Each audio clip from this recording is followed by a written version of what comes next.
Hello everyone. आपल्या YouTube चॅनलवरती पुन्हा एकदा सगळ्यांचं स्वागत आहे. जसं की बऱ्याच विद्यार्थ्यांचे अनेक दिवसांपासून डाऊट्स येत आहेत, कमेंट्स येत आहेत की एमपीएससी द्वारा कंडक्ट केली जाणारी महाराष्ट्र इंजिनिअरिंग सर्व्हिसेस, जी सिव्हिल इंजिनिअरिंगचे विद्यार्थी डिग्री पास आउट झाल्यानंतर मोस्ट ऑफ द विद्यार्थी प्रिपरेशन करतात. बट हे प्रिपरेशन स्टार्ट करण्याच्या अगोदर बऱ्याच विद्यार्थ्यांच्या मनामध्ये अनेक डाऊट्स असतात की एमपीएससीचा नक्की फॉर्मॅट कसा आहे. म्हणजे जो फॉर्मॅट आपण बघतो प्रिलिम्स, मेन्स, इंटरव्ह्यू या 3 स्टेजेसमध्ये ही एक्झाम कंडक्ट केली जाते. आणि ही एक्झाम म्हटलं की एक लॉंग टर्म प्रोसेस आहे. तुम्हाला त्यासाठी 1.5-2 वर्षाचा पेशन्स ठेवावा लागतो. यासोबतच मग प्रिलिम्स नॉन टेक्निकल आहे, त्यासाठी कोणते सोर्सेस यूज करायचे. मेन्स जे आहे आता डिस्क्रिप्टिव्ह होते, तुम्हाला अँसर रायटिंगची प्रॅक्टिस असली पाहिजे. मग अँसर रायटिंग प्रॅक्टिस कुठून करायची, त्यासाठी कोणते बुक्स यूज करायचे, कोणता सोर्स रेफर केला पाहिजे, कुठले क्लासेस केले पाहिजे, त्यानंतर इंटरव्ह्यूची तयारी कशी करायची, याबद्दल अनेक विद्यार्थ्यांच्या मनामध्ये डाऊट्स असतात. म्हणजे विद्यार्थी कॉलेज गोईंग असतील किंवा रिसेंट पास आउट झालेले असतील आणि एमपीएससी साठी ज्यांचं टार्गेट असेल की आपल्याला एमपीएससीचं प्रिपरेशन करायचंय, अशा विद्यार्थ्यांसाठी आजचा व्हिडिओ खूप महत्वाचा ठरणार आहे. कारण आजच्या व्हिडिओमध्ये आपल्यासोबत जे गेस्ट आहेत, जयेश सर. जयेश सरांविषयी सांगायचं जर झालं तर त्यांनी देखील एमपीएससीची एमईएस म्हणजे महाराष्ट्र इंजिनिअरिंग सर्व्हिसेस ही एक्झाम क्रॅक केलेली आहे. त्यांची जनरल कॅटेगरीमध्ये म्हणजे ओव्हरऑल रँक ही 12 होती आणि त्यांना असिस्टंट एक्झिक्युटिव्ह इंजिनियर अर्थात AEE ही पोस्ट मिळाली आहे. सरांचा हा दुसरा अटेम्प्ट होता. त्यामुळे सरांचा जो काही अनुभव आहे की पहिल्या अटेम्प्टमध्ये त्यांनी केलेल्या चुका, त्यानंतर त्यांनी स्वतःला कसं इम्प्रूव्ह केलं आणि ह्या एका लॉंग प्रोसेसमध्ये ते इतके दिवस कसे टिकून राहिले आणि फायनल सिलेक्शन पर्यंत येऊन पोहोचले, या सर्वांविषयी आज आपण सरांकडून जाणून घेणार आहोत. सर्वप्रथम सर, तुमचं आपल्या युट्यूब चॅनलवरती स्वागत आहे. सर, सगळ्यात पहिले तर मी तुम्हाला तुमच्या बॅकग्राऊंड विषयी विचारेल की तुम्ही तुमचं शिक्षण आणि कॉलेज कुठून पूर्ण केलं. सो स्वतःबद्दल थोडंसं एक ब्रीफ मध्ये सांगावं. Thank you Sagar for your warm welcome. तर मी मूळचा सांगली जिल्ह्यामध्ये बुधगाव या ठिकाणी राहतो. माझी BE सिव्हिल इंजिनिअरिंग 2019मध्ये PUPIT मधून कंप्लीट झाली. त्यानंतर गेट एक्झाम देऊन मी वालचंदला स्ट्रक्चरल इंजिनसाठी प्रवेश घेतला. तर माझी जी PG डिग्री जी आहे स्ट्रक्चरमध्ये ती 2021मध्ये कंप्लीट झाली. आणि त्यानंतर मी पुण्यामध्ये स्ट्रक्चरल कन्सल्टन्सीमध्ये as a junior engineer in structural engineer असा मी जॉब करत होतो. तर तिथं मी 1.5 वर्ष जॉब केला आणि ओव्हरऑल मला 2 वर्ष प्लस इंटर्नशिप जर का धरली तर 2 वर्ष मला असा टोटल एक्सपिरियन्स आहे इंडस्ट्रीमध्ये. त्यानंतर मला MPSCची तर होतीच, म्हणजे जाणीव होती, त्याची सिन्सिअरिटी पण होतीच. पण आता केव्हा आपण ह्यातून रिझाईन करायचं, तर जॉब मध्ये. हां, तर मी काय केलं पहिल्यांदा की माझा बॅकअप प्लॅन तयार ठेवला. म्हणजे काय काय तर म्हणतात की तुमचा प्लॅन बी काय, तर मी पहिल्यांदाच प्लॅन बी तयार ठेवला की ओके. ज्याच्यामुळे मला पुढे जाऊन मी काय असं ठरवलं होतं की 2 ते 3 वर्ष आपण देऊया. त्यानंतर माझा प्लॅन बी काय असेल, तर सगळे म्हणतात की प्लॅन बी नंतर डिस्कस. मी प्लॅन बी आधीच करून ठेवला होता. ओके. एक 1.5 वर्षाचा अनुभव घेतला आणि त्यानंतर मी MPSC साठी तयारी सुरू केली. बरोबर. तर सगळ्यात पहिल्यांदा तर हा माझा दुसरा अटेम्प्ट होता हम्म. 2023, आणि ती पण डिस्क्रिप्टिव्ह होती. आणि 2022चा माझा पहिला अटेम्प्ट होता. तर त्यावेळी मला 252 मिळाले मेन्समध्ये, हम्म. आणि ती ऑब्जेक्टिव्ह होती. आणि बरोबर. 272 हा कट ऑफ होता आपला. हम्म. तर नंतर अभ्यास केला होता, नाही, चांगला अभ्यास केला होता. आणि त्यावेळी पण मी एक चांगली ऑफर रिझाईन केली होती, जी माझी हम्म. ड्रीम कंपनी होती. जेव्हा मी स्ट्रक्चर म्हणजे वाटत असेल ना हम्म. प्रत्येकाला की आपण या कंपनीमध्ये बरोबर जायचं बरोबर. जरी आपल्याला असलं तरी. तर मी ती रिझाईन केली होती आणि तरी पण मी अभ्यास करत होतो. पण हम्म. जेव्हा मला 20 मार्क कमी मिळाले तेव्हा वाटलं की मला थोडंसं मी काय चूक केली काय. हम्म. तर आणि त्याच वेळी काय झालं होतं की 2023ची डिस्क्रिप्टिव्ह आली.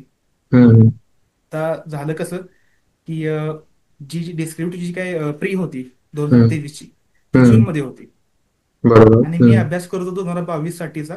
तर त्याची एक्झाम अराउंड कधी बरं एप्रिल काहीतरी मे असं काहीतरी होतं. मेन्सची एक्झाम की त्याची. ते हम्म. प्रीचा अभ्यास आणि मेन्सचा आणि अभ्यास ओव्हरलॅप झाला. ओके. हम्म. मग मला कळलं ना की प्रीचा अभ्यास सुरू करू की आपला रेग्युलर आहे जो काही 22चा. तर मी थोडा विचार केला की म्हणलं आता जे आहे पुढे मेन्सचा अभ्यास 22चा हम्म. तोच आपण करूया. मग तो ऑब्जेक्टिव्ह तरी पण तेच झालं की 20 मार्क कमी मिळाले, त्यामुळे झाली नाही. त्यानंतर मी हम्म. स्वतः जरा अनालाइज केलं हम्म. की 30 मार्क निघू शकतात का. त्यानंतर मग मी 23 साठी ट्राय केला आणि क्लासेस वगैरे लावून सिलेक्शन झालं मग. ओके. तुमची जर्नी खरंच इन्स्पायरिंग आहे. म्हणजे मी आता रिसेंटली एक व्हिडिओ पण बनवला होता युट्यूबवरती, की बऱ्याच मुलांच्या मनामध्ये जी फिअर ऑफ फेल्युअर असते, की एक्झामचं प्रिपरेशन स्टार्ट करण्याच्या अगोदरच मनामध्ये हे थॉट्स चालू होतात, की माझं सिलेक्शन होईल का? आणि नाही झालं तर काय करायचं?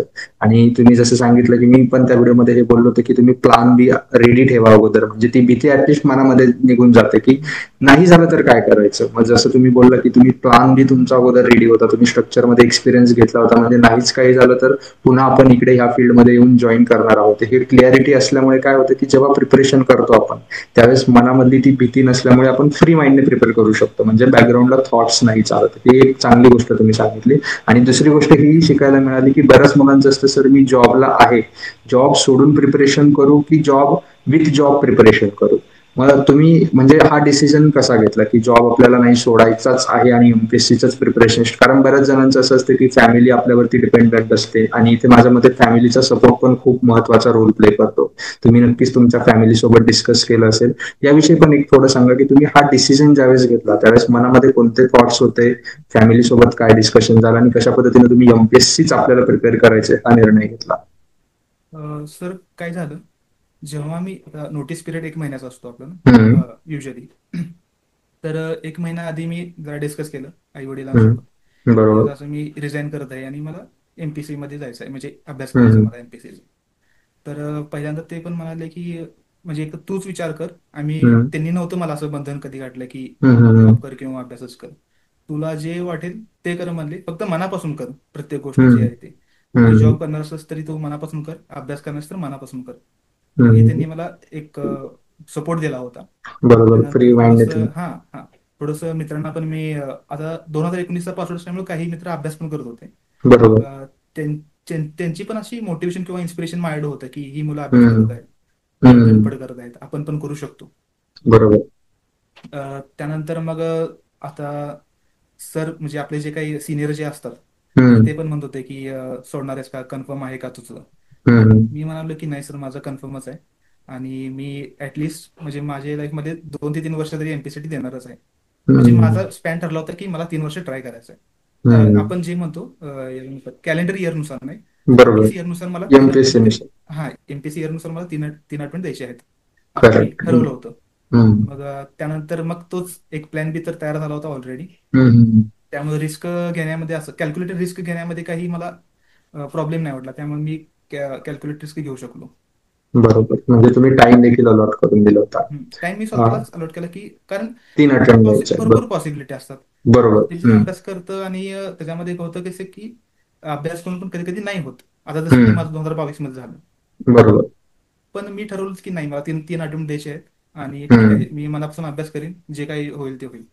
बरोबर. हे आता माझं नुसतं अभ्यास करणं माझ्या हातात आहे, पुढं काही नाही आहे. तर हे हम्म, ठरवूनच मी 3 वर्ष द्यायची ठरवली आणि रिझाईन केला होता जॉब. बरोबर. कॅल्क्युलेटेड रिस्क अं, जर का घेतले तर हम्म, फेल्युअरची पॉसिबिलिटी जरा कमी होते. बरोबर. म्हणजे एक टाइम लिमिट ठरवून घ्यायचं स्वतःसाठी करेक्ट. आणि त्यानुसार रिस्क घ्यायची. बरोबर. आणि जसं सर तुम्ही सांगितलं बोलता बोलता, की तुम्ही 2022ला एक एमपीएससी दिली आणि 2023 या 2 एक्झाम दिल्या. आता 22 आणि 23 मध्ये जर बघितलं तर मेजर डिफरन्स हाच होता, की त्यांच्या जी मेन्सची एक्झाम होती, जी 22ची होती ती ऑब्जेक्टिव्ह होती, एमसीक्यू ओरिएंटेड होती आणि त्यानंतर आता डिस्क्रिप्टिव्ह झालेली आहे आणि इथून पुढे पण डिस्क्रिप्टिव्हच कंटिन्यू राहणार आहे. बरोबर. मग तुमच्या 22ची ऑब्जेक्टिव्ह एक्झाम, कारण आता मी हा क्वेश्चन याच्यासाठी विचारतोय, कारण बरेच मुलं टार्गेट करत असतात एमपीएससी सोबत सरळ सेवांच्या एक्झाम, ज्या की एमसीक्यू ओरिएंटेड आहे. बरोबर. मग तुम्ही ऑब्जेक्टिव्ह कडनं डिस्क्रिप्टिव्ह कडे कसे शिफ्ट झाला आणि ऑब्जेक्टिव्हचा केलेला अभ्यास तुम्हाला डिस्क्रिप्टिव्ह मध्ये कामात आला का? म्हणजे मुलांचा कदाचित हा डाऊट इथे क्लिअर होईल, की डिस्क्रिप्टिव्ह एक्झाम आणि ऑब्जेक्टिव्ह ज्या काही सरळ सेवा एक्झाम्स असतील यांचं एक सोबत जे प्रिपरेशन आपण म्हणतो ते मॅनेज करता येईल का? कारण बऱ्याच जणांना असं वाटतं की दोघांचा अभ्यास हा पूर्णपणे वेगळा आहे. तर त्याविषयी थोडंसं सांगा, की तुम्ही ऑब्जेक्टिव्ह एक्झाम कडनं डिस्क्रिप्टिव्ह कडे कसे शिफ्ट झाला आणि त्याचं प्रिपरेशन मग कशा पद्धतीने केलं? Sure sir. आता ऑब्जेक्टिव्ह जर का म्हणालो तर हम्म, मी जे काही गेटचे क्लासेस लावले होते किंवा हम्म, थोडेफार मित्रांचे टेलिग्रामवरून फ्री आपल्याला सोर्सेस मिळतात, हम्म, तर त्याचा मी अभ्यास सुरू केला होता. हम्म, मग त्याच्यामधून नाही झालं, ठीक आहे, सक्सेस नाही मिळेल त्याच्यामधून, ती एक वेगळी गोष्ट आहे. डिस्क्रिप्टिव्ह मध्ये मला फायदा काय झाला की मला कन्सेप्ट क्लिअर झाले होतं. हम्म, डिस्क्रिप्टिव्ह मध्ये कसं आपल्याला एकदा प्रश्न तर आपण लिहायचं असतं, त्याच्यामध्ये डायग्राम्स लिहायचे हम्म, असतात. ते हम्म, मला कळालं होतं की कन्सेप्ट मला क्लिअर होती, त्याच्यामुळे मला तिथं काही प्रॉब्लेम नाही आला. आणि हम्म. जरी शिफ्टचा आपण जे म्हणलं की शिफ्ट कसं करायचं, हम्म. त्यावेळी मला अजून एक ॲडव्हान्टेज झालं की 2023 ही सगळ्यांसाठी नवीन होती, डिस्क्रिप्टिव्ह बरोबर. सगळ्यांसाठी नवीन होती. करेक्ट. त्यामुळे जरी एखाद्या विद्यार्थ्यानं 5 अटेम्प्ट दिला आणि जर हम्म. एखादा विद्यार्थी नवीनच आता डिस्क्रिप्टिव्हला बसते, ते सगळेजण आता सेम पेजवरती आहेत, सेम स्टेजवर होते. बरोबर. सेम स्टेजवरती. त्यामुळं असं मी म्हणून नाही घेतलं की आता डिस्क्रिप्टिव्ह आहे कसा अभ्यास करायचा, नाही, मी सुरूच ठेवला अभ्यास तसा. बरोबर. हां. हम्म. आणि थोडासा जो गॅप मिळाला होता आपला मेन्स मधून प्रीमध्ये, प्री 23च्या प्रीमध्ये, तेव्हा मग जरा खूप चांगला अभ्यास करावा लागला प्रीसाठी. हम्म. त्याच्यावेळी मग सेम, एक मिनिट मी काही काही लिस्ट काढली, सांगतो. ओके. हम्म. हां. आता मेनली तर मी आता मी सजेस्ट नाही करणार कोणाला की हम्म. फ्रीमध्ये किंवा फ्री सोर्सेसमधून अभ्यास करा, अजिबात नाही. बरोबर. कारण की त्यावेळी नवीन असल्यामुळे इंजिनिअरिंगची मुलं होते सगळेजण, त्यामुळे त्यावेळी जरा बरं पडलं ते. तर हम्म. जिओग्राफीसाठी मी एक सौदी आणि अप्पा हुकरे सरांचं जे काही 21,000चा जो काही PYQ सेट आहे ना, तर हम्म. तोच मी फॉलो केला होता. हम्म. त्यानंतर थोडेफार युट्यूब चॅनल्स होते फ्रीमध्ये की हम्म. ज्याच्यावरती पॉलिटी आणि हिस्ट्री वगैरे असे जे काही माझे वीक वीक सब्जेक्ट होते, मान्य करतो मी वीक सब्जेक्ट होते, हम्म. ते त्यांनी हम्म. चांगल्या प्रकारे समजावून सांगितले होते. आणि राहिला प्रश्न सीसॅटचा, तर मी स्वतः काय म्हणतात प्रॅक्टिस घरीच केली होती, कारण मला वेळच मिळाला नाही ना क्लास वगैरे बरोबर. करायला. हम्म. तेवढ्या वेळेत असं पॉसिबलच नाही की क्लास अटेंड हम्म. होणं. तर मी हम्म. स्वतःच प्रॅक्टिस केली, थोडेसे यूट्यूब चॅनल्स किंवा आपले आर्टिकल्स इंटरनेटवरती बघून अशा प्रकारे हम्म. प्री क्वालिफाय केली होती. म्हणजे प्रीचा तुम्ही जे फ्री रिसोर्सेस अवेलेबल आहे त्यामधूनच अभ्यास केला होता. त्यामधूनच केला होता. पण ह्या टायमिंगला मी नाही सांगणार, ते सजेस्ट करू नाही शकत, कारण आता थोडेसे मार्क्स, कट ऑफचं जे काही मार्क्स आहेत ना, ते बरोबर. वाढत आहेत, कॉम्पिटिशन पण वाढलेले आहे वाढत आणि आहे. आता. हां. बरोबर. बरोबर. म्हणजे प्रिलिम्सला तुम्ही जे फ्री, ओके, ते आपण तर खाली टाकूनच देऊ डिस्क्रिप्शन मध्ये आपल्या जे काही फ्री रिसोर्सेस असतील. आणि प्रिलिम्स मध्ये पण माझ्या मते सीसॅट आणि एक जनरल पेपर असतो. बरोबर. तर याचा पण एक फॉर्मॅट थोडं जे नवीन मुलं असतील त्यांना सांगा, की कारण असं आहे की सीसॅट जो आहे तो फक्त क्वालिफाईंग आहे. बरोबर. क्वालिफाईंग आहे तो. आणि तुमचा कट ऑफ जो आहे तो याच्यावरती लागतो, जो आपला जनरलचा पेपर असतो. ते थोडं फॉर्मॅट एक सांगा ना, मार्क्स मार्क्स काहीतरी किती लागतात असतात त्याचे. वगैरे. तर त्याचा असं काही तेच म्हणतो की मी, असा मला वेळच नव्हता मिळाला की अनालिसिस पूर्ण करायला हम्म. एक्झाम पॅटर्नचा. फक्त हम्म. एवढं माहिती होतं की हे सब्जेक्ट आहेत आणि हे आपल्याकडे सोर्सेस आहेत, तर त्या सोर्सेसची रिव्हिजन मला खूप वेळा केली पाहिजे बरोबर. घेणार असेल तर. आणि सीसॅटचा काही काही एवढा इश्यू नाही होत माझ्या मते, कारण की सर्वांना जमून जाईल सीसॅट, असं असं मला वाटतं वैयक्तिक माझं मत. बरोबर. क्वालिफाईंग मार्क्स असतात ते, फक्त फोकस फक्त एकाच पेपरवरती केलं पाहिजे, ज्याच्यावरती आपलं कट ऑफ ठरतं ते. जनरलचा पेपर. त्याचे जनरलचा पेपर जो असतो आपण म्हणतो ते. तर त्याच्यामध्ये रॅन्डमली आता सांगायचं झालं तर इकॉनॉमी म्हणा किंवा करंट अफेअर्स म्हणा, तर करंट अफेअर्ससाठी मी खरं सांगायचं तर एक क्लास लावला होता. करंट अफेअर्ससाठी. हा, जो की होता सेम क्लास मी कंटिन्यू केला होता 2022च्या सरांचाच. ओके. कोणता क्लास होता तो? संकेत गोरबाण सरांचा एक क्लास होता, ओके. संकेत त्यासाठी मला गोरबाण सरांचा करंट अफेअरचा क्लास. करंट अफेअर्सचा होता, तो मी कंटिन्यू केला होता इकडे परत. आणि मेनसाठी आपले सुपर 40 अमरावती अभिषेक धामणकर सर यांचा मी डिस्क्रिप्शनसाठी क्लास लावला होता. डिस्क्रिप्टिव्ह साठी. ते पण मला मित्रांनी सजेशन दिलं. त्यासोबत मी जे काही आपले टॉप 3 किंवा टॉप 4 जे काही आपले इन्स्टिट्यूट्स आहेत आता महाराष्ट्रात, त्यांचे लेक्चर्स पाहिले फ्रीमध्ये पहिल्यांदा. आणि मला स्वतः मी अनालाइज केलं की मला हे समजतंय का, म्हणजे यांचं जे काही सांगण्याची पद्धत आहे ती मला पटते का. त्यानुसार मग मी बाकीचे 2 एलिमिनेट केले ऑप्शन जे काही होते ते, आणि आपले दामनकर सरांचाच कंटिन्यू केला परत. अच्छा. डिस्क्रिप्टिव्ह साठी त्यांचा क्लास केला कंटिन्यू. आणि आता डिस्क्रिप्टिव्हचा जो अभ्यास आहे, प्रिलिम्सचा तुम्ही सांगितलं, डिस्क्रिप्टिव्हचा अभ्यास करत असताना मोस्ट चॅलेंजिंग पार्ट आहे आन्सर रायटिंग. कारण एमसीक्यू क्वेश्चन जे आहे, मुलांना सवय लागलेली असते की क्वेश्चन रीड करा, 4 ऑप्शन आहेत, त्याच्यापैकी करेक्ट ऑप्शन सिलेक्ट करायचे. बट तुम्हाला आन्सर रायटिंगची जी प्रॅक्टिस आहे, माझ्या मते एकाच दिवशी पेपर 1 पेपर 2 हे दोघंही पेपर असतात एमपीएससीचा पॅटर्न आहे. म्हणजे तुम्हाला जवळपास एका दिवसामध्ये कंटिन्यू 6 तास बसायचे आणि 6 तास बसून तुम्हाला दोघंही पेपर लिहायचे आहेत. मग याची प्रॅक्टिस किंवा तुम्ही यासाठी स्वतःला कसं रेडी केलं, तुमचं प्रिपरेशन करत असतानाच आन्सर रायटिंगची प्रॅक्टिस कशी केली, की आपल्याला डिस्क्रिप्टिव्हचा पेपर कव्हर पण झाला पाहिजे. कारण याच्यामध्ये असं आहे की बरेचसे क्वेश्चन आपल्याला स्किप पण करता आले पाहिजे, की आपल्याला अटेम्प्ट कोणता क्वेश्चन करायचा आहे आणि कोणता क्वेश्चन स्किप करायचा आहे हे समजणं देखील तितकंच गरजेचं आहे जितकं गरजेचं आहे की कोणता क्वेश्चन अटेम्प्ट करायचा आहे. मग याविषयी थोडं सांगा की तुम्ही आन्सर रायटिंगची प्रॅक्टिस कशी केली, म्हणजे थोडक्यात तुम्ही स्वतःला एक्झाम रेडी कसं केलं? शुअर. सर मी एक नोटबुक, एक रफ बुक घेतली होती हम्म, आन्सर रायटिंगसाठी. तर मी काय हम्म, करायचं, एक एक्झाम उदाहरण देतो एक तुम्हाला. हम्म, एखादा समजा सॉइल मेकॅनिक्सचा चॅप्टर मी वाचला, एक 2-3 हम्म, चॅप्टर वाचले. हम्म, तर त्या 2 ते 3 चॅप्टर मधलं मला काय काय रिटेन्शन झालंय, हम्म, तर ते चेक करायसाठी मी त्या रफ बुक मध्ये लिहून काढत होतो. हम्म, हे पॉईंट्स आहेत, हे डायग्राम आहे, ही फॉर्म्युला आहे. हम्म, फॉर्म्युल्यामधले जे काही कॉन्स्टंट्स वगैरे असतील तर हम्म, ते मला आठवतात का. तर त्यासाठी एक मी रफ बुक दिली होती. आणि हम्म, हे जे काही ऍक्टिव्हिटी असेल ती साधारण सिलेबस किंवा नोट्स माझे काढून झाले तर मी हम्म, संध्याकाळी ते करायचो, हम्म, असं करत होतो. आणि दुसरा एक होता, आपण म्हणलं ते एक मी अग्री करतो की कोणता क्वेश्चन स्किप केला करायचा पाहिजे, हे हम्म, महत्वाचं आहे. कारण की बरोबर. अभ्यास हम्म, अभ्यास सगळाच होतो. मी सगळाच हम्म, अभ्यास केला होता, नाही असं नाही. पण त्याच हम्म, वेळी कळायला पाहिजे की कोणता स्किप करायचा क्वेश्चन. मी ऑनेस्टली हम्म, सांगतो, फ्रँकली सांगतो, मी मी ठरवलं होतं की वॉटर टँक, हम्म, तर स्टीलचा जो काही गर्डरचा पार्ट आहे, हम्म, तर हा नाही सोडवायचे, हे 2 क्वेश्चन नाही सोडवायचे. कारण हम्म, की ह्या क्वेश्चन मध्ये कसं होतं की लेंदी आहेत, हे 2 क्वेश्चन लेंदी आहेत. हम्म, आणि त्या कम्पॅरेटिव्ह थोडेसे मार्क अलॉट केले असेल तर 10 किंवा 15 वगैरे, ते थोडेसे हम्म, मला कमी वाटतात. त्यामध्ये टाइम खूप कन्झ्युम होतो. ओके. तर हम्म, हे दोन मी क्वेश्चन अवॉइडच करणार होतो. त्या जागी पेपरला. मला, हा, त्या जागी मला दुसरे कोणते क्वेश्चन येत असले 10 मार्काचे, हम्म, भले तिथे मला 10 पैकी 9 पडू देत, पण माझा हम्म, टाइम वाचतो ना. बरोबर. टाइम असतो तर दुसऱ्या क्वेश्चन, इझी क्वेश्चन्सला इझी देतात. क्वेश्चन कडे मी जाणार.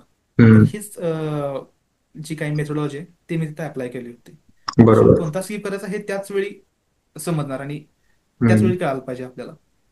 आणि हे जेव्हा तुम्ही एक्झामच्या आधी जास्त प्रॅक्टिस करणार, जास्तीत जास्त प्रॅक्टिस करणार, तेव्हा क्लिअर होणार की आपल्याला ओके एक्झॅक्टली. हा क्वेश्चन लेंदी वाटतो आणि हा क्वेश्चन, म्हणजे त्यासाठी तुम्हाला अगोदर एक्झामच्या आधी क्वेश्चन सॉल्व्ह करून बघणं हे मस्ट.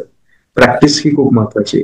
आणि सर दुसरी महत्वाची गोष्ट की जे स्ट्रक्चरचे सब्जेक्ट आहेत, जे बऱ्याचशा मुलांच्या मनामध्ये भीती आहे की स्ट्रक्चरचे सब्जेक्ट जसं की तुमचं सॉन्ग झालं, SFD BMD चे क्वेश्चन्स असतील किंवा स्लोप रिफ्लेक्शन असेल स्ट्रक्चरल अनालिसिस मधलं, किंवा RCC मधले बीम डिझाईन, स्लॅब डिझाईनचे क्वेश्चन्स असतील. तुम्ही स्ट्रक्चरच्या सब्जेक्टसाठी काही वेगळी प्रॅक्टिस केली होती, त्यासाठी काही रेफरन्स बुक्स यूज केले का? कारण थिअरी क्वेश्चन्स तर जनरली रिटेन होऊन जातात, बट स्ट्रक्चरचा सब्जेक्ट असे आहेत जोपर्यंत तुम्ही डिटेल प्रॅक्टिस करणार नाही ऍट द एंड पर्यंत, तोपर्यंत ते अनालाइज नाही होणार की हा क्वेश्चन माझा खरंच करेक्ट येतोय की नाही. मग स्ट्रक्चरच्या सब्जेक्टचं प्रिपरेशन कसं करावं मुलांनी, याविषयी थोडंसं मार्गदर्शन करा. शुअर. स्ट्रक्चर जे काही सब्जेक्ट आहेत, RCC हम्म, किंवा सॉन्ग वगैरे, तर त्यासाठी एक हम्म, मी असा पॅटर्न तयार केला होता. आहे हम्म. माझ्याकडे, एक दाखवतो. नोट्स आणलेत. येस सर, चालेल, शो करा.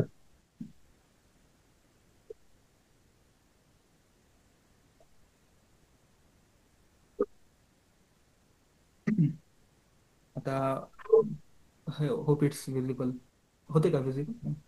थोडं मागे बघा, मागे बघा. बॅकग्राऊंड ऑफ करू का, तो ब्लर हा, होईल. बॅकग्राऊंड ऑफ करा म्हणजे काय होईल, व्यवस्थित थोडंसं दिसेल ते. बरं.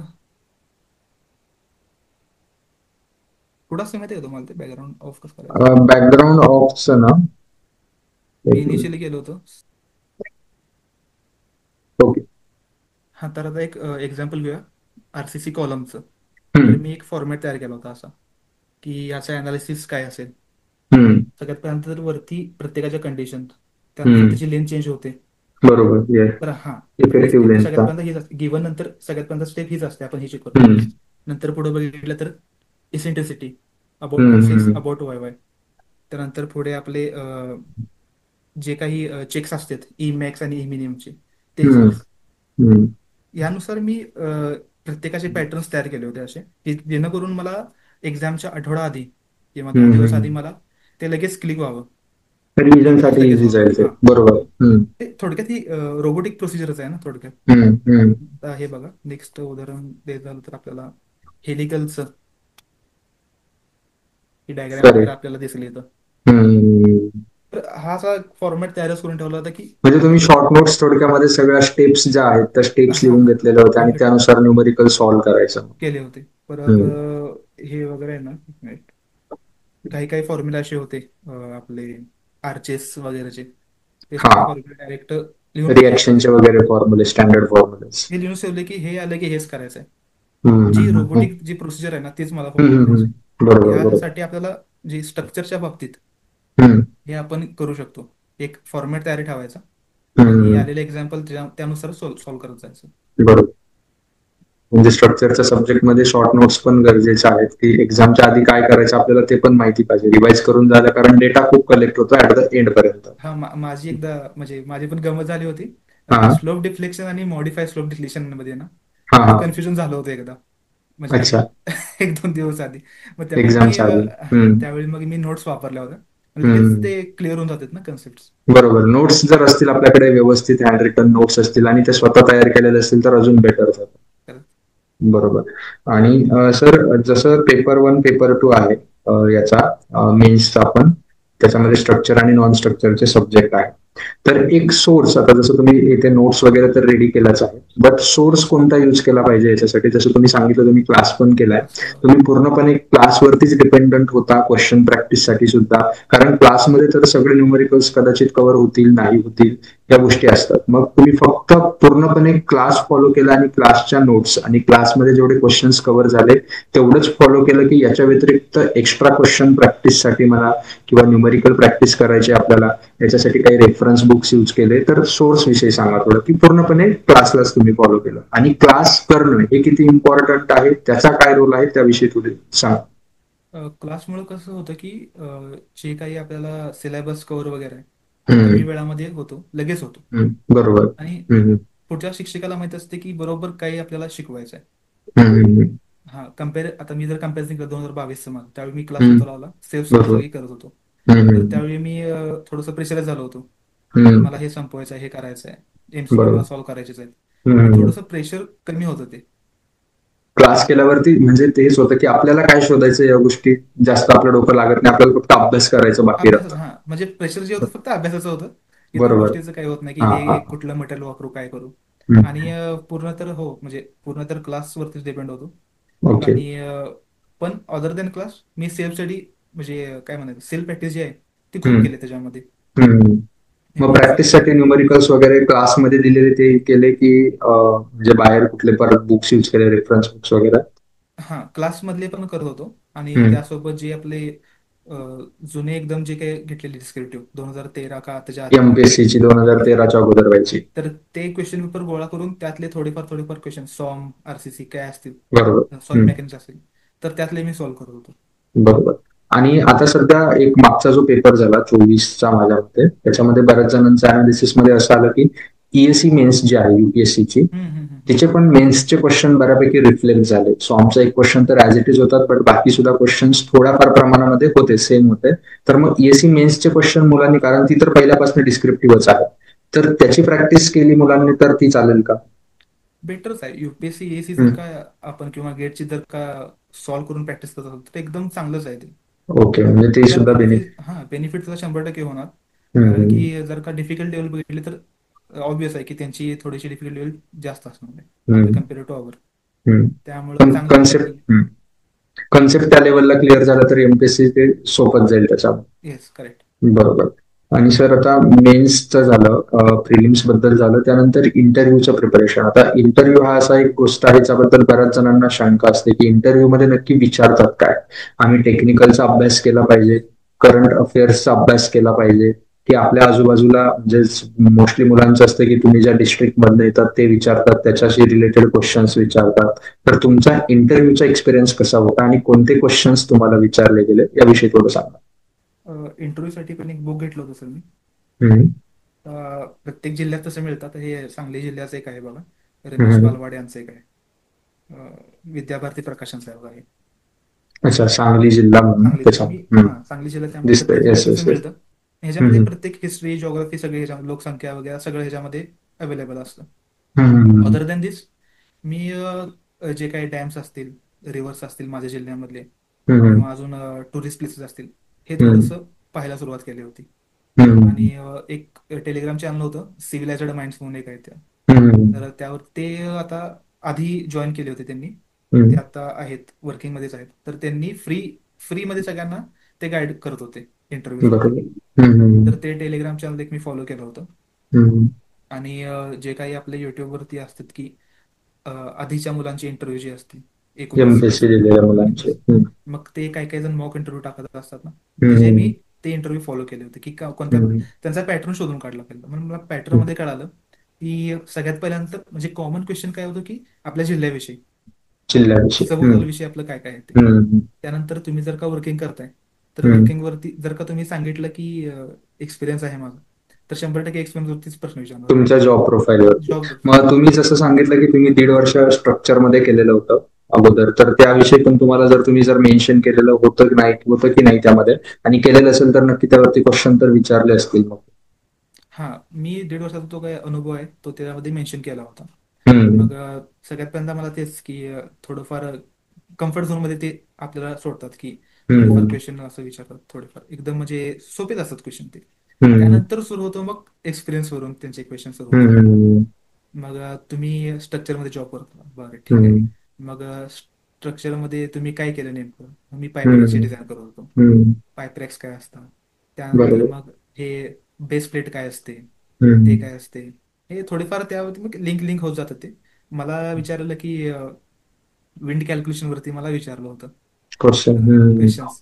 तर काय झालं की आता आपण कसं सॉल्व्ह करताना म्हणा किंवा ऑफिसमध्ये एक माहित असते की पुणे रिजनचं बाबा 39 मीटर पर सेकंद इतकी अशी आहे बेस वेलॉसिटी, वेलॉसिटी. आहे वेलॉसिटी त्याची. तर ही हम्म, सगळ्यांना तोंडपण होती, म्हणजे मला पण होती. आणि त्यांनी काय विचारलं की पुणे सोड, अदर देन पुणे त्यांनी बाकीचे विचार सुरू केले, ते मला हा, आले नाहीत तिथं. आले. आणि एकदम त्यांनी तिसरा शब्द विचारला की पुणे. मग त्यावेळी मी सांगितलं, ते म्हणाले पुण्याचं कसं काय तुम्ही सांगितलं एकदम. मग सर हम्म. ऑनेस्टली म्हणलं पुणे फीड होतं आणि जॉब लोकेशन तिथे जॉब होतं. लोकेशन होतंच ते, त्याच्यामुळे गेलं. पण बाकी जे काही इतर दोन आहेत ते मी नंतर पाहिलं म्हणलं, मला आता हम्म. याबद्दल नाही आहे idea, त्यामुळे मी नाही सांगू शकत. बरोबर, मग बरोबर. हे दोन हम्म, क्वेश्चन नाही आले तर मी टॅकल केले ते. त्यानंतर हम्म, विचारलं होतं की सांगली, कोल्हापूर, सातारा ह्याच्यामध्ये फ्लड का जास्त होतो. हम्म. तर त्यावरती पण थोडेसे 3 का 4 मिनिटं त्यांनी त्यावरती 10 10 मिनिटं चालला होता माझा इंटरव्ह्यू. तर बरोबर. तीन का हम्म, मेजर जो काही टाइम आहे तर तो यावरतीच केला की तुमच्या भागात पूर का जास्त येतो. हम्म, आणि बाकीचं मग आहेच की एटिकेट्स आपण दाखवायला लागतातच. ग्रीटिंग करावं लागतं त्यांना येताना पण आणि जाताना पण, कसं हम्म. पोलाइटली बोलावं लागतं. हे जे काही मॅनर्स हे मध्ये हां, त्या गोष्टी मॅनर्स एटिकेट्स. वगैरे होते ते तुम्हाला म्हणलं सिव्हिलायझेड माइंड्स जे काही आहे चॅनल, त्याला फॉलो करून ते शिकत गेलो होतो तिथं. आणि बरं. त्यासोबत माझा लहान सखा भाऊ आहे, तर तो आता UPSC करतोय, बारची इंटरव्ह्यू देऊन आला तो आता. हम्म, तर त्यांना पण मला जे काही इन्फॉर्मेशन गॅदर करायची होती एकत्र, तर हम्म, त्यावेळी त्यानं मदत केला होता. कारण की एंड ऑफ द डे आपण कसं होतं की जरी मित्रांसोबत फिरून आलो हम्म. तरी कसं होतं की जास्त मेजर टाइम आपण आपल्या घरातच असतो. बरोबर. तर आम्ही क्वेश्चन आन्सरिंग एकमेकाला करत होतो की याचं काय त्याचं काय, तो पण हम्म, आता हम्म, एक्झाम्स देतो. तर हम्म, एकमेकाला असे क्वेश्चन करायचे फ्लुइड मेकॅनिक्सचे, सर रॅन्डमली हम्म. कोणते पण जे काही आठवेल ते असे एकमेकाला क्वेश्चन करायचे, आन्सर शोधायचे. जर का नाही आलं तर लगेच वहीमध्ये बघायचं, नोट्समध्ये बघायचं. हे बरोबर. अशी आमची ऍक्टिव्हिटी सुरू असायची. हा, म्हणजे त्याच्यामधनं तुमचे कम्युनिकेशन स्किल्स पण इम्प्रूव्ह होतात. इम्प्रूव्ह आणि होतात. त्या गोष्टी, आणि दुसरी गोष्ट याच्यामधून एक तुम्ही जसं बोलले की घरी राहून प्रिपरेशन, म्हणजे तुम्ही जो क्लास केला आहे तो ऑनलाईन केलेला आहे. ऑनलाईन मोडमध्ये गेला होता. तुमची बॅच पूर्णपणे ऑनलाईन मोड होती. हो. हा, हे एक बऱ्याच मुलांचं कन्फ्युजन असतं की सर आम्ही ऑनलाईन क्लास जॉईन करावा की ऑफलाईन क्लास जॉईन करावा. तर ऑनलाईन मधनं आता तुम्ही जर एक्झाम्पल आहात, तुमची रँक पण 12 आहे, म्हणजे ऑनलाईन मधनं प्रिपरेशन केलं तरी सिलेक्शन हे तुमचं होऊ शकतं. होऊ शकतो. त्यामध्ये फक्त तुम्ही डिसिप्लिन, सेल्फ डिसिप्लिन माझ्या मते गरजेचा असतो. हम्म. तुम्हाला काय वाटतं की ऑनलाईन मोडचे काय बेनिफिट्स आहेत ऑफलाईन मोडपेक्षा? ऑनलाईन मध्ये कसं होतं की आपण आपल्यानुसार आपलं शेड्यूल तयार करता येतं आपल्याला. हम्म, माझं शेड्यूल ठरलेलं असायचं दिवसाचं की काही काही ना म्हणजे 7 वाजता, तर मी रात्री उशिरा झोपत होतो प्रिपरेशनला. हम्म, 7 वाजता सकाळी उठायचंच. त्यानंतर हम्म, जे काही फ्रेश वगैरे होऊन मेडिटेशन करायचं 10 ते 15 मिनिटाचं. हम्म, मेडिटेशन करून आधीचं जे काही आपलं शिकवलंय ते हम्म, वाचायचं. आणि हम्म, दुपारी मी लेक्चर्स करत होतो. म्हणजे हम्म. कसं होतं की तर मी थोडंसं डोकं कंटाळलेलं असताना झोप यायला सुरुवात होती दुपारी. बरोबर. ते येऊ नये म्हणून मी त्यावेळी मग लेक्चर्स करत ते प्रॅक्टिस करत नोट्स होतो. बनवत होते. नोट्स रायटिंगची प्रॅक्टिस त्यावेळी होत होती. मग कधी बरोबर. कधी कधी कधी पॉवर नॅप घेत होतो. आणि कंटिन्यू नाही होतच अभ्यास अगर हम्म, तसा एवढा जास्त वेळ बसणं असं कधी कधी नाही होत. मला हम्म, पण 9 ते 10 दिवस झाले की असं कंटाळा यायचा. बरोबर. त्यामुळे हम्म. मी नाही करतच नव्हतो अभ्यास त्या 9 ते 10 नंतर 10व्या दिवशी किंवा 11व्या दिवशी. मग तेव्हा म्हणजे मी एक करायचो गॅप पण देणं गरजेचं आहे. गरजेचं आहे, थोडंसं फ्रेश होतं. हम्म, त्यावेळी मी काय करायचो की फॉर्म्युले लिहून काढायचे मागचे शिकवलेले, किंवा हम्म. डायग्राम्स तिथे काढवायचं. नवीन काही वाचत नव्हतं, जे काही हम्म. जुनं आहे तेच एकदा रिटर्न मध्ये बघायचं येते का, किंवा हम्म. मित्रांना जाऊन भेटायचं थोडंसं, हम्म. थोडेसे काही इंस्टाग्राम किंवा जे काही आपलं सोशल मीडिया तर थोडंफार स्क्रोल करायचं एकाच दिवशी फक्त. हम्म. थोडंसं फ्रेश होतो माइंड, आणि परत दुसऱ्या दिवशीपासून आपण अभ्यास सुरू करायचा. बर. म्हणजे असं नाही की प्रिपरेशन करतो म्हणजे खूपच बर्डन घेऊन फक्त प्रिपरेशन प्रिपरेशन मी प्रिपरेशनच कंटिन्यू. हा एक एक पॉईंट आला हम्म. की मी काय केलं होतं, तर मी 2022 आणि 23चा आहे ना कम्पॅरिझन केलं होतं की माझ्यामध्ये काय काय चेंजेस इम्प्रूव्ह झाले? झाले हम्म. होते हम्म. 2022ला. तर मी एक लिहून काढले. हा, तर काय झालं होतं की माझा स्ट्रॉंग पॉईंट आणि वीक पॉईंट असे मी लिहून काढले होते. बरोबर. हम्म. त्याच्यामध्ये स्ट्रॉंग मध्ये सांगायचं तर माझे कन्सेप्ट क्लिअर होते. हम्म. रिप्रेझेंट कसं करायचं आन्सर हम्म. ते मला माहिती होतं, आणि डिसिप्लिन हम्म. होते, त्यामुळे मी ऑनलाईन घ्यायचा निर्णय घेतला. हम्म. आणि बाकीचं म्हणजे डिसिप्लिन इन द सेन्स सगळंच की जे काही आपले शेड्यूल आहे दिवसभराचं, आणि हम्म. नोट्स काढणे किंवा लेक्चर करणे, हे सगळं डिसिप्लिन होतंच. विकनेस जर सांगितलं तर प्रेशर किंवा जे काही स्ट्रेस म्हणतो ना आपण, ते हम्म. जर आम्ही 2022 जास्तच घेतलं होतं. हम्म. हम्म. त्या बाबतीत 2023ला जेव्हापासून मेडिटेशन सुरू केलं ना, त्यावेळी स्ट्रेस हँडलिंग कसं करायचं हे मला कळायला लागलं. अच्छा, मेडिटेशनचा फायदा झाला. मेडिटेशनचा फायदा झाला. हम्म. त्यानंतर रिटेन्शन म्हणजे एक्झॅक्ट वर्ड टू वर्ड किंवा पॉईंट टू पॉईंट मला लक्षात नाही राहत, पण कन्सेप्ट हम्म. मला लक्षात राहते. हा एक माझा वीक पॉईंट होता हम्म. रिटेन्शनचा. मग ती रिटेन्शनची सायकल माझी थोडी थोडी वाढत गेली. आधी 7 दिवस होती, परत 10 दिवस, अशी हम्म. वाढत गेली ती. आणि हम्म. दुसरं एक होता की हँड रायटिंगचा एक माझा प्रॉब्लेम आहे थोडासा, इतकं पण हम्म. नाही आहे चांगलं, पण ठीक आहे, रिडेबल आहे. तो एक माझा हम्म. विकनेस होता. तर हे मी अनालाइज केलं होतं आधी, आणि हम्म. ह्यातून कसं यायचं वरती बाहेर. हम्म. तर हम्म. त्यासाठी मग मी मेडिटेशन तुम्हाला सांगितलंच मग, तो एक चांगला ऑप्शन बरोबर. होता. हम्म. त्यानंतर सारखी सारखी प्रॅक्टिस करायची हम्म. लिखाणाची, तर बरोबर. ते मी सुरू केलं होतं. आणि पेपर टाइम मध्ये पण कव्हर झाला पाहिजे. हम्म. त्यासाठी असं करत होतो की एक तास स्वतःला टास्क द्यायचा की 10 मिनिटामध्ये इतके इतके लिहायचं. हम्म. हम्म. तर ते हा, बघा कारण होते का. ते एक गोष्ट आहे, जसं पेपरची तुम्ही बोललात की तुम्हाला एकाच दिवसामध्ये 6 तास सिटिंग कॅपॅसिटी पण तुमची असली पाहिजे. हम्म. तुम्हाला न फ्रस्ट्रेट होता तो पेपर द्यायचा आहे. दोघांमध्ये गॅप असतो, बट तुम्हाला 6 तास कंटिन्यू बसायचंय एका दिवसामध्ये. तर मग तुम्ही जी आपण फुल लेंथ टेस्ट ज्याला म्हणतो, पेपरच्या अगोदर मॉक टेस्ट जी असेल, त्या मॉक टेस्ट किती दिल्या होत्या आणि त्याचा कसा बेनिफिट झाला तुम्हाला ऍक्च्युअल एक्झामला? हा, मॉक टेस्ट झालं की माझं 2 दिल्या होत्या, पण 2 दिल्या. मी हम्म. सलग नव्हती दिली. ही माझी जरा थोडासा लॅग राहिला की हम्म. सलग मला हम्म. द्यायला पाहिजे होती एका दिवसामध्ये 2 टेस्ट, पेपर 1 पेपर 2. अच्छा. असं हम्म. मी नव्हतं दिलं. तर ओके. माझं असं नाही की तसे एकदा तुम्ही देऊन बघा, जे काही एक्सपिरियन्स असतील ते एक हा, 2 ते 3 म्हणजे दिवस. जसं आपल्याला पेपरच्या दिवशी जसं द्यायचंय तसंच हा, आधी प्रॅक्टिस करून बघा. तसा अँबियन्स एकदा करून घ्यायचा. आणि झालं कसं होतं की सांगलीमध्ये ऑफलाईन नव्हतंच, हम्म. तर पुण्यामध्ये किंवा इतर ठिकाणी जाऊन ते एक्झाम द्यावी लागत होती, मॉक टेस्ट द्यावी लागत होती. मी विचार हम्म. केला की इतकं जर काय टाइम कशाला घालवा, त्याऐवजी ट्रॅव्हलिंग मध्ये जाईल. हम्म. कशाला द्यायचा, त्याऐवजी स्वतःवरती कॉन्सन्ट्रेट करून अभ्यास जो काय तो केलेला कधी पण चांगला. बरोबर. आणि हम्म. आणि फ्रीमध्ये काही काही असायच्या कोणत्या तरी ग्रुपच्या वगैरे, तर त्याच मी फॉलो करतो आणि त्याच देत होतो मी. तशा मी 2 हम्म. मॉक टेस्ट दिल्या होत्या. बरोबर. ठीक आहे. सो तुमचं आता जे सिलेक्शन झालेलं आहे रँक 12 मधून, तुमचं डिपार्टमेंट कोणतं मिळालं आहे आता तुम्हाला? Water supply and sanitation department मिळालं. वॉटर सप्लाय अँड सॅनिटेशन हां, डिपार्टमेंट. 2 ते ठिकाणी. तुम्ही ऑप्ट केलं म्हणजे, आता याविषयी थोडं सांगा की डिपार्टमेंट ऑप्ट करताना पण बऱ्याच मुलांचं कन्फ्युजन असतं की कोणतं ऑप्ट करायचं, याविषयी थोडं सांगा. म्हणजे आता कसं होतं की मी फोकस केलं होतं पोस्टवरती, ना हम्म. की डिपार्टमेंटवरती. हम्म. हम्म. हम्म. हां, तर हे एक आणि आधी कसं होतं, ॲडव्हर्टाईज जी आहे आपली ती हम्म. रिवाईज झाली होती, बरोबर, जागा वाढल्या त्यानंतर. जागा हम्म. वाढल्या होत्या. आणि हम्म. त्याच्यामध्ये इनिशियली AEEच्याच पोस्ट भरपूर होत्या. हम्म. हम्म. त्यामुळे मी पोस्टवरतीच फोकस केलं होतं. AEEच्या पोस्ट वरती फोकस केलं. फोकस केलं होतं, ना की हम्म. डिपार्टमेंटवरती. त्यामुळे बरोबर. ते क्लिअर झालं होतं मला की सगळेच डिपार्टमेंट चांगले आहेत, आणि हम्म. काम सगळीकडेच आहे. आणि बरोबर. हम्म. अल्टिमेटली आपण महाराष्ट्रासाठीच काम करणार आहे, गव्हर्नमेंट ऑफ महाराष्ट्रासाठी. बरोबर. डिपार्टमेंट असे ना का कोणतं पण, पोस्ट माझी फिक्स आहे, AEE A1 घ्यायची आहे आपल्याला, तर त्यावरतीच आपण फोकस करू, त्यानुसारच आपण अभ्यास करू. बरोबर. ऑप्टिंग आउटचं म्हणजे ऑप्टिंग आउटचं टेक्निकल तुम्हाला सांगायचं का की कसं हम्म.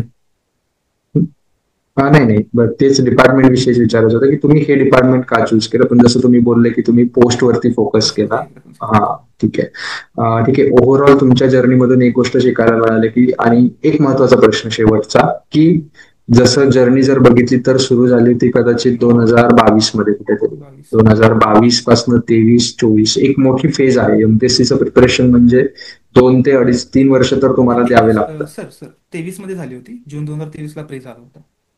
जून 23 ला पेपर झालेला. हा, त्यानंतर मग पुढे 24 मध्ये, जानेवारी 24 ला मेन्स इंटरव्ह्यू. झाली आणि इंटरव्ह्यू 25 ला मेन्स. झाली. हा. हा, मेन्स झाली जानेवारी 2024 ला. 24 ला आणि त्यानंतर मग इंटरव्ह्यू त्यानंतर. हा, मग त्यानंतर आणि मग सिलेक्शन लिस्ट, फायनल लिस्ट चालू व्हायची. रिझल्ट आणि त्यानंतर काय म्हणजे एक फॉर्मॅलिटीज. मोठी प्रोसेस आहे. एक जरी पेपर द्यायचा आहे म्हणजे pre mains interview final selection list आणि त्या लिस्टमध्ये तुमचं नाव येणं ही सुद्धा एक खूप मोठी प्रोसेस आहे. आणि तेवढ्या प्रोसेसमध्ये स्वतःला पेशन्स ठेवणं, स्वतःचे म्हणजे स्वतःवरती विश्वास ठेवणं की माझं होणार आहे. कारण काय होतं बऱ्याच मुलांचं, आता मी जेवढं पण मुलांशी बोलणं होतं की एमपीएससीचं प्रिपरेशन तर करतोय बट बाकी एका बाजूला चालू आहेत सरळ सेवा एक्झाम्स. जसं तुम्ही ज्यावेळेस प्रिपरेशन करत असाल डिस्क्रिप्टिव्हचं, माझ्या मते तुम्ही 24 जानेवारीमध्ये मेन्स दिली, तर त्याच्या 23 मध्ये बऱ्याचशा सरळ सेवा एक्झाम्स पण आलेल्या होत्या. भरपूर जसं भरपूर पीडब्ल्यूडी असेल, झेडपी असेल, नगर परिषद असेल, खूप एक्झाम होत्या 23च्या इयरमध्ये सरळ सेवांच्या. मग तुमचा हा जो फोकस आहे, कारण मुलांचं हेच होतं की मेन्स करू की सरळ सेवा सरळ करू. सेवा काही करू. जण हा. करताय मेन्स, खूप वेळ लागतोय, मग थोडं करता करता प्रिपरेशन आणि मध्येच ते प्रोसेस ब्रेकडाऊन करून देता आणि मग इकडे येऊन जातं सरळ सेवाकडे. मग ते हे पण होत नाही, ते पण होत नाही. मग तुम्ही कसं स्वतःला म्हणजे तुमचा फोकस क्लिअर होता की एमपीएससीच करायची, तुम्ही त्या सरळ सेवा एक्झाम दिल्या होत्या का? सरळ सेवा सांगतो की असं हम्म. कोणी करू नये, पण हम्म. मित्र भरतेत म्हणून मी पण भरला होता फॉर्म सरळ सेवेचे. हा. नॉन टेकचा त्याचा अभ्यास काहीच नसायचा, फक्त टेक्निकलचा अभ्यास असायचा माझा. हम्म. हम्म. प्लीज असं कोणी फॉलो करू नका की इतर देतेत, आपले मित्र देतेत म्हणून आपण फॉर्म भरतोय. बरोबर. असं हम्म. प्लीज करू नका. मी जात होतो सरळ सेवेच्या एक्झामला हम्म. आणि टेक्निकल जे काही आहे ते फक्त सॉल्व्ह करायचो आणि थोडंफार मराठी इंग्लिश जे काही असते पॅरेग्राफ वगैरे हम्म. वाचून ते येते. ते ऑनेस्टली सांगतोय मी हे. असं प्लीज हम्म. प्लीज फॉलो करू नका. जे आपलं आहे ठरलेलं त्यावरतीच फोकस करा. त्याच्यावर फोकस करा. आणि जे काही दुसरा मुद्दा होता की सरळ सेवा की एमपीएससी, हम्म. तर त्यात कसं होतं, थोडंफार एक कंडिशन पण थोडीशी पाहावी लागते. हम्म. फायनान्शियल म्हणा किंवा दुसरी काही असो. बरोबर. जर का आपल्याला आपल्यावरती सगळं डिपेंड आहे, हम्म. असतं हम्म. प्रत्येकाची कंडिशन वेगवेगळी असते, थोडंसं असू शकतो प्रॉब्लेम प्रत्येकाचा, बरोबर. तर सरळ सेवेसाठी त्याने बिनधास्त ट्राय करावं. हम्म. कारण सरळ सेवेमध्ये कसं लगेच परीक्षा, लगेच निकाल आणि जे काही प्रोसिजर लगेच होते कम्प्लीट. Selection process. एमपीसी खूपच लॉंग टर्म आहे. आणि बरोबर. असे पण काही काही आहेत विद्यार्थी की त्यांनी दोन्ही पण मॅनेज केले. हम्म. काही जण जेई मध्ये पण आहेत आणि ते एमपी साठी आता आलेत लिस्टमध्ये. असे लिस्ट पण मध्ये आहेत पण. भरपूर जण. हा, हम्म. म्हणजे ते आपल्यावरती आहे की आपण कोणत्या गोष्टीला किती वेळ देतो. बरोबर. ते हम्म. पण तेवढं महत्वाचं आहे. जर का हम्म. आपलं टेक्निकल स्ट्रॉंग असेल तर ते एक एक दोन माझे मित्र करायचे की टेक्निकल स्ट्रॉंग आहे तर आपण नॉन टेक थोडंफार करू शकतो, दिवसातून हम्म. 1-4 तास वेळ देऊ शकतो. तर होऊन गेलं त्यांचं सरळ सेवामध्ये. सरळ आणि सेवांमध्ये एमपीसी, पण हा, आणि ते एमपीसीला पण ऍपियर झाले. एमपीएससी म्हणजे तेच आहे की तुमचा फोकस क्लिअर असला पाहिजे. फोकस आणि क्लिअर दुसरी असावा. गोष्ट की तुमचा बॅकग्राऊंड काय आहे, फायनान्शियल, तुम्हाला सिलेक्शन किती दिवसांमध्ये हवं यावरती पण ते डिपेंड करतं. मी ठीक एक आहे. तर सांगतो तेच की हम्म. रिस्क घेतली होती. मी म्हणाले की आता रिस्क घेतलीच आहे, जरा मोठेच घेऊया. हा हा, घेतलीच आहे रिस्क, मग एमपीएससी साठीच ट्राय एमपीसी करूया. करूया बरोबर. मग ना. बरोबर बरोबर. ठीक आहे सर, खूप चांगलं म्हणजे तुमच्यामधून इंटरव्ह्यू मधनं किंवा तुमच्या या सेशन मधनं मुलांचे बरेचसे डाऊट्स क्लिअर झाले असतील. जसं की जॉब करावा, जॉब करताना प्रिपरेशन करावं, एमपीएससी साठी जॉब सोडावा की नाही सोडावा, त्यानंतर सरळ सेवा एमपीएससी मधला जो चॅलेंज आहे या गोष्टी असतील किंवा प्रिपरेशनसाठी सोर्सेस असतील, क्लास लावायचा मग तो ऑनलाईन की ऑफलाईन, या सगळ्याच गोष्टी तुम्ही क्लिअर केल्या. आता तुमच्याकडनं तुम्हाला मुलांना काय सांगायला आवडेल, जसं की जे नव्याने प्रिपरेशन एमपीएससी साठी स्टार्ट करताय किंवा जे प्रिपरेशन करताय ऑलरेडी, अशा विद्यार्थ्यांसाठी अजून असे काही पॉइंट्स जे तुम्हाला वाटतं की आपल्या डिस्कशन मध्ये राहून गेले, तुम्ही स्वतः एवढा एक्सपिरियन्स आहे तुमच्याकडे, तर ते असे पॉइंट्स जे विद्यार्थी आता अभ्यास स्टार्ट करताय एमपीएससी साठी किंवा जे प्रिपरेशन करताय अशा विद्यार्थ्यांसाठी? मी सांगेन की एकतर फोकस ठेवा, हम्म. डिसिप्लिन ठेवा. येस. डिसिप्लिनमुळं कन्सिस्टन्सी येते आणि बरोबर. कन्सिस्टन्सीमुळं कॉन्फिडन्स. करेक्ट. खूप चांगलं डिसिप्लिन खूप वाक्य. महत्वाचं आहे. येस. डिसिप्लिन खूप महत्वाचं आहे. आणि जेव्हा आपलं एक टार्गेट क्लिअर असते की मला हेच करायचं आहे, सरळ सेवा पण चांगले, एमपीसी पण चांगले, प्रायव्हेट सेक्टर सगळं सांगतो तिन्ही पण चांगलं आहे. बरोबर. त्यामुळे आपण जेव्हा फोकस होतो की मला हे करायचं आहे, तर त्यामध्ये डिसिप्लिन ठेवायचं आणि ते मनापासून करायचं. त्याचे बरोबर. आउटकम्स आपल्या हातात नाही आहेत, बरोबर. काय होईल काय नाही. फक्त आपल्याला एक आहे की इमानदारीने फक्त आपल्याला त्यासाठी अभ्यास करायचा बरोबर. आहे. करेक्ट. तुम्ही खूप चांगलं सांगितलं की डिसिप्लिन ठेवा. डिसिप्लिन ठेवला म्हणजे कन्सिस्टन्सी येणार आहे. ही कन्सिस्टन्सी राहिली म्हणजे ऑटोमॅटिक कॉन्फिडन्स हा जनरेट होतो. म्हणजे तुम्ही 7-8-10 दिवस सलग अभ्यास केला तर कॉन्फिडन्स येतो. तेच तुम्ही 4-5 दिवसाचा गॅप घेतला तर ऑटोमॅटिक कॉन्फिडन्स लो पडतो. म्हणजे आपला कॉन्फिडन्स हा आपल्याच हातात आहे की आपण किती कन्सिस्टंट आहोत. I yes. थिंक बऱ्यापैकी जवळपास सगळ्या गोष्टी क्लिअर झालेल्या आहेत मुलांच्या असं मला वाटतं. मुलांना अजून काही डाऊट्स असतील तर कमेंट बॉक्समध्ये सांगा. आपण कमेंटमध्ये त्याचा रिप्लाय देण्याचा नक्की ट्राय करूया. सर, तुम्ही वेळ काढून आमच्याशी डिस्कशन केलं त्याबद्दल तुमचे खूप खूप आभार. Thank you so much. Thank you sir. Yes. आणि सर, येस. एक मला आपण म्हणलं एक्सपिरियन्स काय काय जणांचे मला कॉल आले होते असे किंवा मेसेज आले होते, तर ते पण मी लिहून काढले. तसं ते घ्यायची का काय करायचं? एक मिनिट सर. ओके. तर आता काही मुलांचे सरांपर्यंत जे अगोदर आलेले डाऊट्स आहेत, तर ते डाऊट सरांपर्यंत पर्सनली पोहोचलेले आहेत. ते डाऊट्स विषयी सर आता आपल्याला थोडंसं डिस्कस करणार आहे. Yes, sir. हां, तर काही जणांचे डाऊट्स होते की लेट स्टार्ट केले याचा अर्थ खूपच लेट झाले असं काही होतं का? तर हम्म, असं कधीच नसतं. अभ्यासाला कधीच लेट होत नाही. अभ्यास हम्म, करायचा. ते सांगतो की आउटकम्स नसतात पण अभ्यास करत राहायचा. कुठेतरी हम्म, सिलेक्शन होऊन जातं आपलं. बरोबर. त्यानंतर दुसरा एक प्रश्न होता डिस्ट्रिक्टसाठी की 400चा अटेम्प्ट होऊ शकतो का?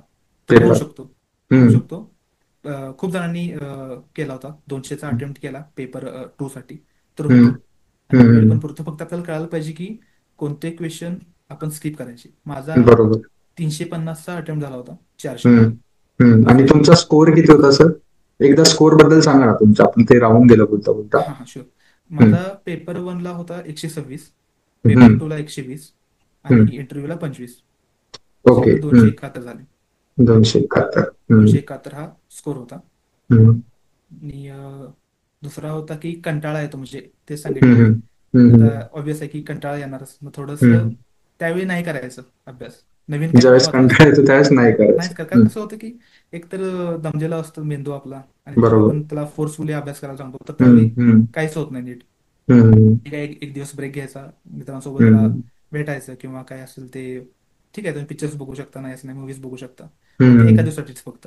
हा, नाहीतर असं परत होतं दुसऱ्या की दिवशी रुटीनला लागायचं. रुटीनला लगेच लागायचं. हम्म, आणि असं पण होतं की काही काही जणांनी मोस्टली काय विचारलं की हम्म, निगेटिव्ह काही काही जण असे बोलतात आम्हाला हम्म, की हम्म, खूप हे आहे, खूप ते आहे, रिस्क हम्म. खूप आहे. रिस्क प्रत्येक गोष्टीत आहे. बरोबर. रिस्क प्रत्येकच गोष्टीत आहे. याचा अर्थ नाही की आपण मग सेल्फ इम्प्रुव्हमेंट आपण पूर्णपणेच बंद करायची. हम्म, असे कितीतरी तुम्हाला विद्यार्थी सापडतील की रिस्क वरती त्यांनी UPSC पण क्रॅक केली. हम्म, त्यामुळे रिस्क घ्यायची, कॅल्क्युलेटेड रिस्क घ्यायची, हम्म. मनापासून अभ्यास करायचा, होतं आपलं सिलेक्शन. Correct. आणि एक अजून एक मला सांगायचं होतं सर की बोल. काही काही जण काय करतात की एक्झामच्या दिवशी आहे ना हम्म, खूपच स्ट्रेस घेतात. हम्म, म्हणजे आता बघा, आपलं टायमिंग काय असतं माहिती आहे का हम्म. तिथं लोकेशनवरती? 8:30ला गेट बंद होतो आणि 7:30ला एंट्री सुरू होत्या. बरोबर. तर काही काही जण 5लाच उठून बसतात. बरोबर. हा. जी काही एनर्जी, एक्झाम आहे, एवढा एक्झाम स्ट्रेस आहे. घेतात ना ते, हम्म, 5लाच उठून बसतात आणि मग त्यावेळी पूर्ण एनर्जी त्यांची ड्रेन होते. किंवा हम्म. काही काही जण असे म्हणतात की रात्री त्याच्या आधीच्या दिवशी मला झोपच येत नाही. झोपच येत नाही. हा एक खूप जणांचा प्रॉब्लेम हा, आहे. झोपच येत नसेल. मग ठीक हम्म, आहे, मग तो दिवस आहे ना आपण नॉर्मलच कन्सिडर करायचा. हम्म. रेग्युलरच आहे माझा दिवस, तो असं कन्सिडर करायचं. नाही येते झोप तर नाही येते. इतर वेळी पण आपल्याला असं होतच ना, कधी कधी झोप बरोबर. नाही येते. बरोबर. तरी पण आपला दुसरा दिवस नीट जातो. नीट जातो. नाही आली झोप तरी ठीक आहे, नॉर्मल आहे ती नीट गोष्ट. जातो. आणि हम्म, आता 7:30ला जर काय एंट्री आहे आणि हम्म. 5ला आणि 5:30, ठीक आहे, 6ला उठलो आपण, 7:30ला उठलो, ठीक आहे, 8:30 पर्यंत आपण पोहोचू शकतो ना. बरोबर. आरामात पोहोचू. तर जास्त त्या दिवसाचा स्ट्रेस नाही घ्यायचा. हम्म, आणि जो काय आपला पेपर 1 नंतर पेपर 2 मध्ये जो काही गॅप मिळतो बरोबर. त्याच्यामध्ये हम्म, चांगला डाएट घ्या, जेवण चांगलं करायचं. कारण हम्म, की कसं होतं, पेपर 2 नंतर थोडासा थकवा आपल्याला जाणवतो. बरोबर. हम्म, हां. आणि जेवण डाएट वगैरे जे काय असेल ते आपलं चांगलं ठेवायचं, पाणी जास्त प्यायचं. हम्म, आणि तुम्हाला जर का वाटलं तर नोट्स चाळा, नाहीतर त्या वेळामध्ये पण मेडिटेशन करा, हम्म. नाहीतर शांत राहा फक्त. बस बरोबर. स्ट्रेस घेऊ नका फक्त कुठल्याही हम्म, काही गोष्टीचा. आपण कर. केले, एवढी मेहनत आपण जर का हम्म, केले, तर त्या दिवशी अजिबात स्ट्रेस नाही घ्यायचा. बरोबर. येस. कदाचित सर त्यासाठीच माझ्या मते एक असं मलाही वाटतं की जे तुम्ही सांगितलं की त्या दिवसाचा स्ट्रेस येऊ नये म्हणून जर 2-3 मॉक टेस्ट आपण अगोदर दिल्या, म्हणजे सपोज एखाद्या संडेला आपली एक्झाम आहे त्याच्या अगोदरचे 2-3 संडे जर आपण जशा पद्धतीने एक्झाम आहे तसा रुटीन जर ट्राय करण्याचा जे फॉलो करण्याचा ट्राय केला की आपण सकाळी पेपर देणार आहोत, दुपारी ती एक सवय लागते आपल्या बॉडीला की ठीक आहे मी अशी गोष्ट 1-2 वेळेस रिपीट केली आहे, 6 तासाचा पेपर पण लिहिला एका दिवसामध्ये आणि मधल्या वेळामध्ये काय करायचं हे पण माझं होतं डिसाइडेड. मग जास्त स्ट्रेस थोडासा कमी होईल कदाचित त्या गोष्टी. म्हणजे मॉक टेस्ट त्यामध्ये म्हणजे मॉक टेस्टचं विद्यार्थ्यांचं काय होतं की मॉक टेस्टमध्ये माझा स्कोर येतोय किती कमी येतोय, बऱ्याच जणांना वाटतं स्कोर कमी येऊन जातो म्हणून मग मी मॉक टेस्टच देणार नाही. बट माझ्या मते मॉक टेस्ट फक्त स्कोरसाठी नाही तर ह्या ज्या बाकीच्या गोष्टी आहेत ज्या तुम्हाला एक्झाम रेडी बनवतात की एक्झामच्या दिवसाचा स्ट्रेस कसा हँडल करायचा याच्यासाठी पण महत्वाचे असतात. करेक्ट. Yes, sir. सवय लागून गेली पाहिजे आपल्याला की हा 3 तासामध्ये सकाळी बसायचं आहे, थोडा गॅप आहे, परत 3 तासात आपल्याला पेपर द्यायचा आहे, करेक्ट तर करेक्ट ही सवय होऊन जाते. बरोबर. Yes sir. Sir I think सगळेच डाऊट्स आता जवळपास कव्हर झालेले आहेत. सो परत एकदा तुमचं खूप खूप थँक्यू. तुम्ही आपल्या चॅनलवरती आलात आणि मुलांना अतिशय चांगला गायडन्स केला त्याबद्दल thank you so much. Okay sir, तुम्ही पण खूपच चांगला काम करताय की फ्रीमध्ये मोटिवेशन म्हणा किंवा अजून काही येस गोष्टी तुम्हाला विद्यार्थ्यापर्यंत पोहोचत आहे. खूपच चांगलं काम करताय तुम्ही. Thank you. Yes yes thank you so much.